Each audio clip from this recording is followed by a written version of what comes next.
and Trump, they don't really respect you. They laugh at you behind your back. They think you're stupid. They don't want to coming from a place now that we're in a very dark place in America, where we have a bully and a thug who is the President of the United States. America has a bully and a thug as president, and the gloves are coming off. Two revered Hollywood icons, Richard Gere and Michael Keaton, have taken turns metaphorically suplexing Donald Trump's fragile ego, and the former president's meltdown is the stuff of legend. Buckle up, folks, because this is about to get wild. It's no secret The number of hate crimes in the U.S. went up enormously as soon as Donald Trump started running for president. that Donald Trump, America's most notorious reality TV president and professional tantrum thrower, despises being called out by people who have actual talent, intelligence, and functioning moral compasses.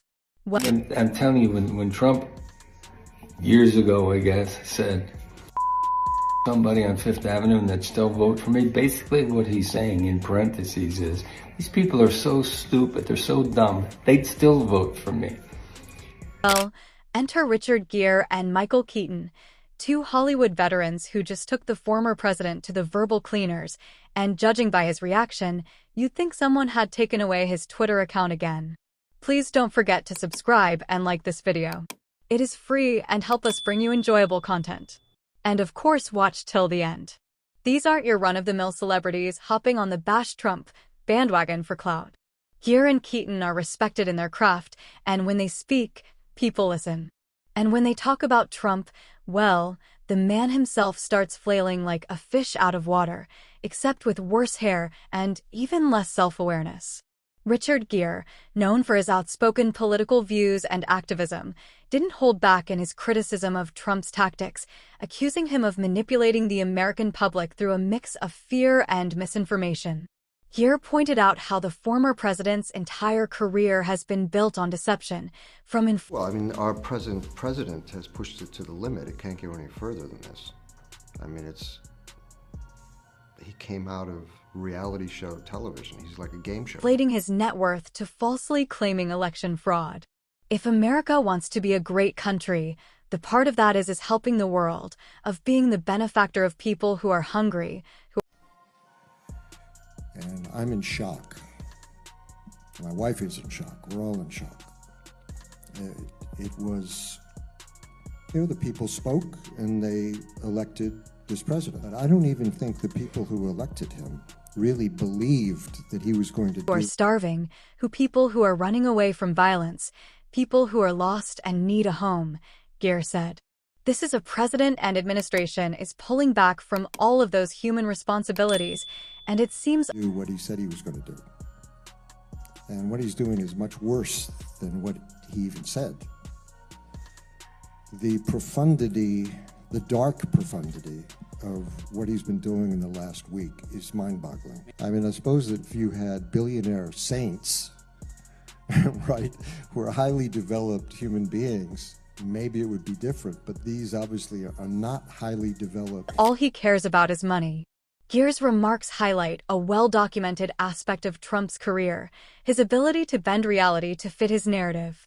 Whether it's exaggerating his accomplishments or scapegoating marginalized communities, the former president has shown. Unfortunately, we have leaders that stimulate fear,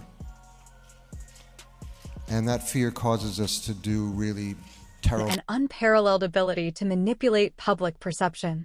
If Richard Gere's critique was a surgical strike, then Michael Keaton's was a full-blown tactical nuke. The legendary actor, best known for his role as Batman, went straight for the jugular, calling out Trump's blatant disregard for democracy, the rule of law, and basic human decency. Keaton didn't just criticize Trump, he laid out a brutal and cutting assessment of the former president's entire public persona. He pointed out how Trump has built his identity around playing the perpetual victim while simultaneously acting like the biggest bully in the room. The guy who paid people $1 million a day to vote for Donald Trump is calling me a propaganda puppet, Keaton said, in reference to Elon Musk's acquisition of Twitter. Listen, Kermit, you bought Twitter. You bought a social media platform that is literally a propaganda machine. Let me tell you something. If I spent 2 weeks trying to come up with a Especially wanting to be a great country. If America wants to be a great country, but part of that is helping the world, of being the benefactor of people who are hungry, who are starving, people who are running away from violence, people who are lost and need a home. We're pandemics, everything. This is the environment, what's happening to the world. So this is a president and administration who's pulling back from all of those human responsibilities. And it seems all he cares about is money. Forward description of Elon Musk, I don't think I could do better than insufferable nonsense propaganda puppet. Keaton's takedown wasn't just about Trump's politics, it was about his character, or lack thereof. The actor highlighted how the former president's leadership style is nothing more than a mix of arrogance, incompetence, and self-serving theatrics. Of course, Trump being Trump, he didn't take the criticism lightly. If there's one thing we've learned about the former president, it's that he has the thinnest skin imaginable. He can dish out insults with ease.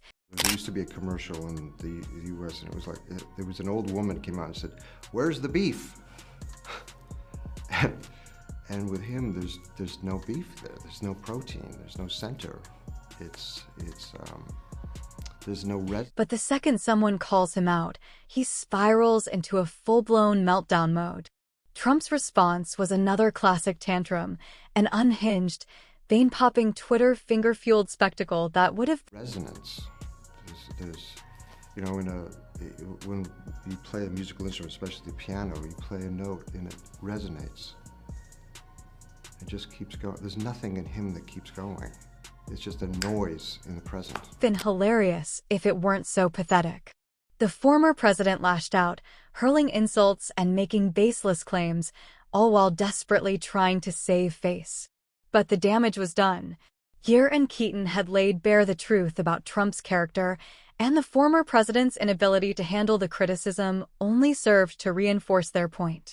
It was a masterclass in how to take down a delusional autocrat, and it was a sight to behold.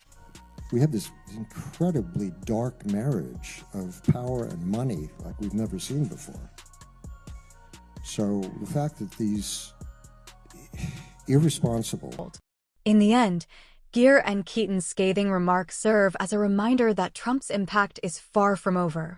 As the country moves forward, the challenge remains how to navigate a political landscape where deception and perhaps dangerously corrosive billionaires are running everything in America right now is a danger for everyone on this planet.